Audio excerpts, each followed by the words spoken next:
Haleluya, ngiyabingelela abazalwane, inkosi mongcwele, umlulamiso ophakemeyo, umduduzi esemphiwe uKristu Jesu uyahamba uthi anginishiyi nodwa, nginishiya nenkosi mongcwele. Ngiyabingelela abasezulwini, izigidigidi zezingelosi that are assigned for our lives, for our soul, to guide us, ukuze umoya ongcwele ahlale kahle kithi nasemndenini yethu nasemabandleni egameni kaKristu Jesu. Ngibingelela omama, obaba, intombi, izinsizwa, oSunday school egameni likaKristu Jesu waseNazaretha.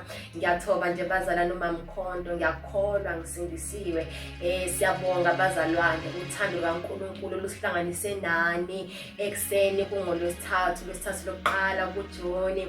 Bazalwane, ngiyanibingelela kwelihle igama lomfeli wethu Jesu Kristu inkosi, umndeni we-Christian culture. Ngiyanibingelela sekuleso sikhathi sikaNkulunkulu, my journey with the Lord, my journey with God, my journey with Holy Spirit. Hallelujah. Ngiyanibingelela, sabonga bazalwane, ama-likes enu nama-subscription enu. uNkulunkulu azanibusise, anandisele, aphendule izicelo zenu. Namhlanje umyalezo wethu uthi inkazimulo kaNkulunkulu, inkazimulo kaNkulunkulu. Umyalezo bazalwane siuthole nje namhlanje kuseni, besinawo umyalezo waze kwenziwe uhlelo, kodwa uNkulunkulu wavele wayiguqula yonke leyo nto, ngoba uNkulunkulu oyiguqula izinto. Webazalwane, mhla sibonana face to face uyisho ukuthi uNkulunkulu oyiguqula izimo. Mangabe nihambe ehlani uyavela mana qhamukisa amanzi nje edwaleni, because uNkulunkulu ongeke uzumchaza, akachaze kuNkulunkulu esihamba naye. So namhlanje sizothi inkazimulo kaNkulunkulu. Ake singene kuJuni ngenkazimulo kaNkulunkulu. uJuni wonke siuspende sisenkazimulweni kaNkulunkulu. Sizofunda uExodus chapter 34 verse 29 and 30 in Jesus name.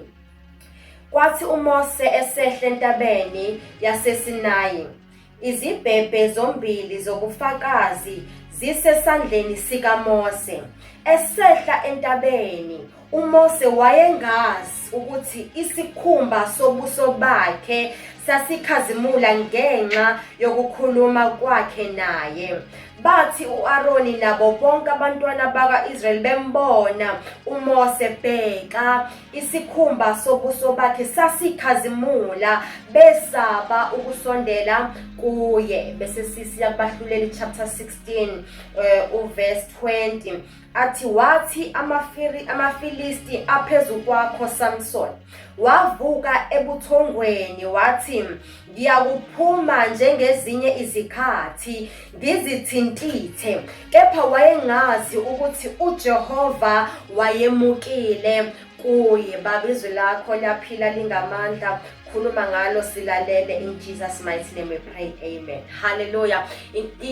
Isihloko sanamhlanje sithi inkazimulo kaNkulunkulu. Ngizothe ekseni ihlale entabeni, ungahlala ekhaya, ungahlala ekamereni, ungahlala endlini yesonto, hlala entabeni. Into eyenza ukuthi uMoses ehle entabeni esenenkazimulo kaNkulunkulu ophilayo. Uma ngabe uIsrael umbheka, oAaron bembheka, iphathimandla zimbheka, ababeke bemhlale noNkulunkulu bethandaze bembheka, babona inkazimulo. It is because wahamba wayedwa wanyukela entabeni iSinayi, lithi zikaNkulunkulu, wahlala noNkulunkulu, uNkulunkulu emnikeza imiyalelo. Into eyenza ukuthi inkazimulo kaNkulunkulu ihlale kithi ingoba imiyalelo yakhe ikithi. Imiyalelo uNkulunkulu asinikeza yona entabeni sehla nayo injengoba injalo. Imiyalelo ibe senhlizweni yethu siphathe. Imiyalelo iyizwi likaNkulunkulu. Into eyenza ukuthi inkazimulo bekithi ukuhlala ezwini likaNkulunkulu. Abantu ke bayamsaba umuntu onenkazimulo kaNkulunkulu, abakhulumi naye sinom kanjani, akathatheka lula bazalwane. Umuntu onenkazimulo kaNkulunkulu uyesabe ukuthi uqhamuka, abantu bashinge, abantu bayaphiliswa. Umuntu onenkazimulo kaNkulunkulu, into eyayidala ukuthi ethi edlula umpostoli Paul edlula isithunzi sakhe sisale siphilisa ishosha, ingenxa yenkazimulo kaNkulunkulu. Uyesabeka umuntu wenkazimulo kaNkulunkulu. Why? Ngoba uhlala nomuntu owesabekayo. Usho njalo ohlabelela athi uyizulu uyesabeka. Uyasabeka umuntu wenkazimulo kaNkulunkulu. Ngisho amehla akhe blazing fire ngoba usuku uhlezi nomuntu okhazimula, okhafula amalanga bomlilo. uJehova sebawothi umnini mandla onke, idwala lensindiso wayekhona khona, ozoba khona kuze kube phakade. Isitha ke futhi asondele kumuntu onenkazimulo bazalwane. Usathane nje akasondele ungasondeli kubantu benkazimulo. Yesu uyasicibishela ngemcibisholo kodwa akakwazi ukusondela kithi. Uzathumela his devil worshippers because yena himself he fears us. Ngoba singabantu benkazimulo. uNkulunkulu wenkazimulo lisho njalo izwi kaNkulunkulu uMahubo chapter 29 athi uNkulunkulu wenkazimulo uyaduma. Hallelujah. Athi izwi likaNkulunkulu linenkazimulo, izwi likaNkulunkulu linamandla. Ebazalwane ngekunqoba ungenayo inkazimulo kaNkulunkulu izimpi zisinqobe kangaka nje. Inkazimulo kaNkulunkulu isukile kithi. Asinamandla kangaka okuthandaza, asinamandla okufundisa. Why? Kusuka inkazimulo kaNkulunkulu. Ukulambela izwi kaNkulunkulu kususwe kithi. Why? Ingoba vele inkazimulo kaNkulunkulu isukile kuthi ngenxa yokwenza kwethu-ke bazalwane. Let us guard ukuthi senza kanjani. Asigade ukuthi senza kanjani la kubahlulele. Chapter 16 uDelilah ulokho ekhuluma nje noSamson. Elokho ukhuluma nobani wena? Laba bantu okhuluma nabo bangayisusa bazalwane inkazimulo kaNkulunkulu. Obani labo okhuluma nabo ebusuku? Obani okhuluma nabo emini? Obani okhuluma nabo ku WhatsApp wakho? Obani okhuluma nabo ku Facebook wakho, kuma inboxes akho? Abangasusa into kaNkulunkulu. Yini ithanda kangaka engasusa inkazimulo kaNkulunkulu ekuwena? Uma ngabe khuluma uDelilah ukhuluma noSamson inceke kaNkulunkulu, umnaziri kaNkulunkulu owayezalela ukusebenza nje isizwe samaFilisti ukubulala isizwe samaFilisti. Bazalwane sisindiselwe ukubulala umbuso wesitha, sisindiselwe ukusebenza umbuso kaNkulunkulu nokuthi siphile bongcwelele. Uyakhuluma-ke naye lo sifazane usuku nemini, iy'nsuku zaze zaba ziningi. Kanti ukuthi ubani lo lokho ekubelesela kangaka ongasusa inkazimulo kaNkulunkulu empilweni yakho? Uzube umuntu phaqa, usale umuntu phaqa, uzudlale yonke imoya yesitha. Egcineni emtshela imfihlo yakhe because sineyimfihlo sinoNkulunkulu. Kunento uNkulunkulu akutshelana for you only, not for the church, not for your family, but for you only. Ongathi musikhulumile kubantu lo message uNkulunkulu akunikeze yona, abo bantu bese sebeyisebenzisela ukususa inkazimulo. Uyamtshena uthi ngingumnaziri kaNkulunkulu, uthi ekhanda lami akuhlala ngampuco. Ukhuluma imfihlo zakhe noNkulunkulu phela. Ebazalwane be very careful ukuthi ukhuluma nobani, onayiphi covenant nobani, because abantu esihlala nabo nesikhuluma nabo banama covenant athize. Uma wena une-covenant noNkulunkulu, guard your mouth. Ungakhuluma noma yini, ungakhuluma noma nobani, futhi nanoma yikuphi egameni kaKristu Jesu. Ngizothi nje bazalwane, let us be very careful. Uyamtshena ukuthi mina ngumnaziri kaNkulunkulu akuhlala ngampuco ekhanda lami.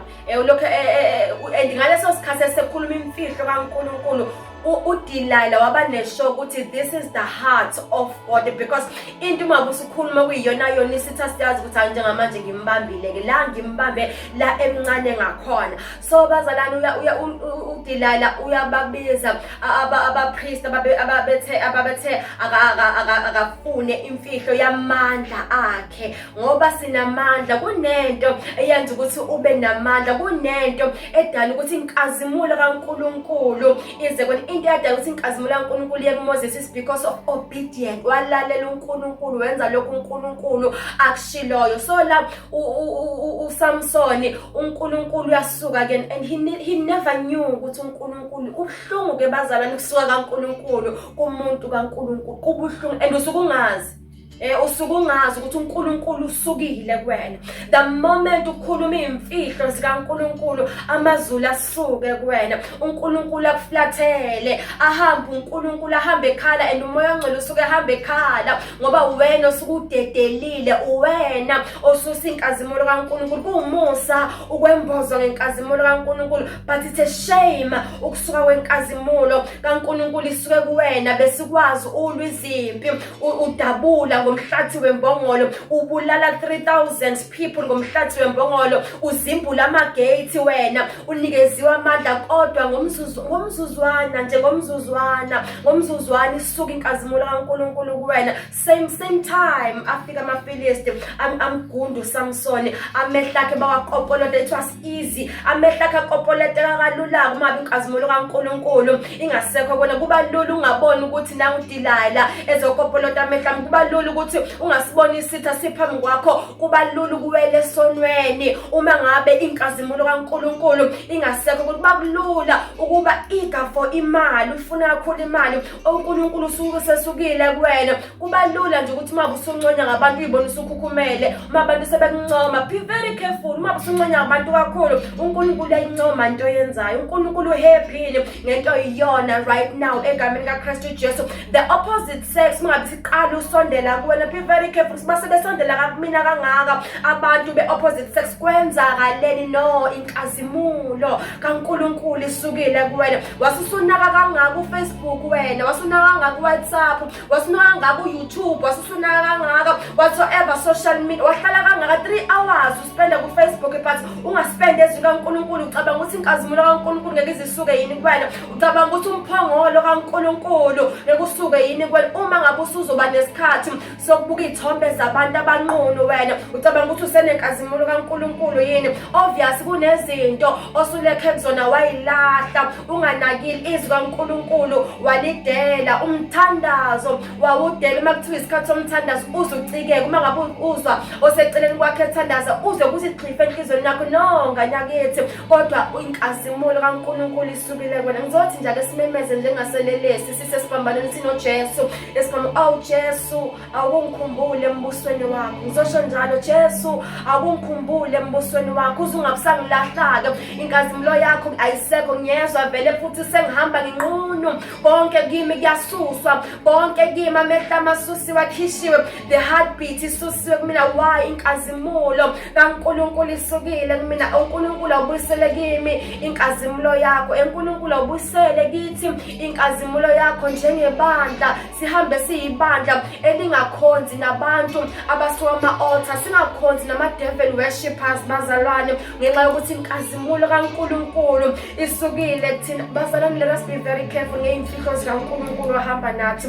ophakathi kithi even izinto ozithandazele akuyifihli nje musukutshanizwe ngezinto uNkulunkulu akubusise ngazo uthizwa lithini uma uposta ngezinto uNkulunkulu akubusise ngazo uthi izwe alithini you inviting automatically amademoni you inviting automatically izitha and inkazimulo kaNkulunkulu ayimthanda umuntu opostayo inkazimulo kaNkulunkulu ayimthanda umuntu oyiqhenyayo the moment you post uyayiqhenya wena kwenzeka ukuthi inkazimulo kaNkulunkulu bazalane sithola emadwaleni inkazimulo kaNkulunkulu sithola ezweni kaNkulunkulu inkazimulo kaNkulunkulu sithola etempelini likaNkulunkulu inkazimulo kaNkulunkulu ihlala kuyingcwele kaNkulunkulu inkazimulo kaNkulunkulu itholakala ngamadolo egameni kaKristu Jesu into phela yenza ukuthi uNkulunkulu aphendule uHana wangena etempelini wakhala kuNkulunkulu angabe sakhuluma but wakhala inkazimulo kaNkulunkulu siyayithola njengomusa kaNkulunkulu sikhalile bazalane singabe sasho ngisho amagama uNkulunkulu afunde inhliziyo yethu phela inhliziyo yethu umphongolo kaNkulunkulu usho njalo obhalayo uthi usesha yena izinto zethu yena wazi ngisho imicabango oyicabangayo right now umuntu owahlukanisa ithambo nomkanta ukwazi kungaka kuyamangalisa bazalwane ekseni abazalwane beChristian Culture ngizosho njalo ekseni ake sicela inkazimulo kaNkulunkulu again ibuyele kithi ngoba sinje inkazimulo kaNkulunkulu ayikho ibandla linje inkazimulo kaNkulunkulu ayikho kunokuxabana emabandleni ne-distraction emabandleni inkazimulo kaNkulunkulu isukile iSouth Africa inje is because of inkazimulo kaNkulunkulu esukile abantu besifazane ke sibuyeleni kwizisekelo zokukholwa kwizisekelo ezizobuyisa inkazimulo kaNkulunkulu ake singashayi namacilongo ke sihlezi siwashaya ukuthi isikhathi somkhosi wokuthandaza akuhamba uwedwa ngihlangane nawe entabeni sesihlangana ukuthi kwenzakale kanjani no sisuswe inkazimulo kaNkulunkulu phela bese uNkulunkulu ehlala phakathi kwethu uNkulunkulu ezoba phakathi kwethu into edala phela ukuthi nemiyalezo siza ukuthi le ntshumayelo kuyona intshumayelo kaNkulunkulu akona umyalezo kaNkulunkulu ingenxa ukuthi inkazimulo kaNkulunkulu isuke epulpiti ke bazalwane inkazimulo kaNkulunkulu people are bearing ibandla likaNkulunkulu epulpiti they are not pulling us from the pit of hell ipulpiti sekwindawo la sishana khona ukuthi mina ngikhola kwangcono kunosibani kunabani mina ngingcono kunebandla lokuthi uzubhoste wena ngebandla lakho uyibona ukuthi ungcwele wena wedwa ongena ezulwini bazalwane ibandla likaNkulunkulu elizolanda sizolandwa sonke siyibandla likaNkulunkulu kuzolandwa umakoti ongenasisehla kuze akubizwanga igama elithile lebandla akubizwanga abantu abathile ukuthi bona bangcono abenza ukuthi bona bangcono bagqoka kanjani uJesu akashoko kodwa uthe uzolanda ibandla elingenasisihla elingenambimbi leraskade ukuthi senzani ngemizimba yethu ukuze inkazimulo kaNkulunkulu ibe phezulu kwethu abantu mabesibheka babona inkazimulo kaNkulunkulu uma sikhuluma nabantu bakaNkulunkulu ungakhulumi thina-ke kepha kukhuluma inkazimulo kaNkulunkulu ophila kaJehova Sebawothi owayekhona iqhawe lephi uNkulunkulu osilwelayo nezitha zethu uNkulunkulu oyekhona khona ozoba khona kuze bephakade idwala lensindiso yethu ohamba nathi ehlana uNkulunkulu weprovision uNkulunkulu wemana nezagwaca uNkulunkulu oveza amanzi edwaleni uNkulunkulu ovula ulwandle lubomvu sadabula thina ulwandle lubomvu izitha zethu sayibuka siphezulu edwaleni zithathwa ulwandle lubomvu uFaro nezinqola zakhe namabutho akhe sambone ethathwa ulwandle singamthintanga size kulowo uNkulunkulu wenkazimulo uNkulunkulu wenkazimulo akakeduma iSouth Africa yonke uNkulunkulu wenkazimulo akakekhazimule ngezwe lakhe uNkulunkulu wenkazimulo akakekhazimule emthandazweni uNkulunkulu wenkazimulo akakhazimule emakhaya ethu uNkulunkulu wenkazimulo akakhazimule emsebenzini esisebenzayo uNkulunkulu wenkazimulo akabe yi-answer ezimpilweni zethu uNkulunkulu wenkazimulo akabe impendulo ezinhlizweni zethu uNkulunkulu wenkazimulo akadume enhlizweni zethu that are broken uNkulunkulu akahili inhliziyo zethu yebazalwane sime pulpiti sinezinhliziyo zikaNkulunkulu ophilayo sime pulpiti likaNkulunkulu siphilisa umhlaba uma sihlabelela as worshipers edlula umuntu kaNkulunkulu kudlula inkazimulo akhethwe inkazimulo kaNkulunkulu edakiwe phuzile uweshipa umuntu kaNkulunkulu kodwa banjwe yizula imkhethi inkazimulo ayiphuphe sengena aphaphambe phakathi ezome pulpiti athi ngamukela uJesu edakiwe inkazimulo kaNkulunkulu ishonephi bazalwane kunezinto esidebesele kuzo kunezinto esizenzile ezibe isinengiso kuNkulunkulu ophila mthetho ekseni inkazimulo kaNkulunkulu ubuyela kithi inkazimulo kaNkulunkulu ayibuyele kithi ekseni uNkulunkulu wenkazimulo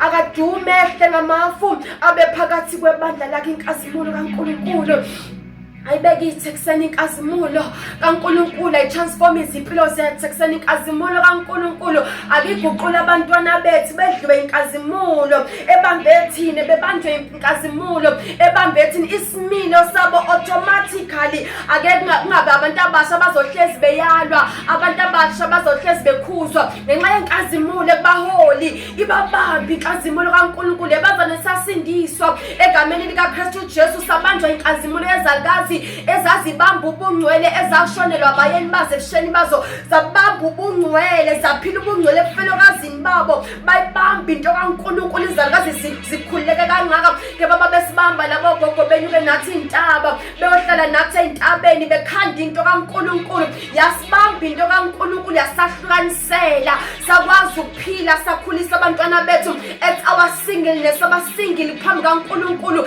salala embhedeni umbhedo yethu yabangcwele uma kufika izalikazi zomthandazo zibuka amakhona onke izindlu zethu zayibuka into engcwele kaNkulunkulu kunephunga likaNkulunkulu wenkazimulo uma sizingcwelisile uNkulunkulu wenkazimulo uyayithanda inhliziyo ehlambulukayo ebazalwane into edala ukuthi uNkulunkulu angahlali kithi ngenxa yokuthi asisazihlambululi as a church uwedwa hambe uye kuNkulunkulu uyohlambuluka ubiza umuntu kaNkulunkulu ozokusa kuNkulunkulu awukwazi phela ukuhlambuluka esikhotheni awukwazi ukuhlambulula equndwini akwazi akaze kwenze usho njalo kuJakob uthi bizanane omunye ahlambuluke komunye ukuze lo muntu ohlambuluka kuyena akwazi ukuyala akwazi ukusa uNkulunkulu awukwazi phela ukuyithwalela izimpi zakho iya kuNkulunkulu ufike uthulule yonke into ukuzohamba ulula uzohamba umuthi uNkulunkulu your intestines ezuNkulunkulu izinto ezikuphethe zithi uNkulunkulu uNkulunkulu. Uthi mangabe uthi mbonga uJehova mphefumulo wami,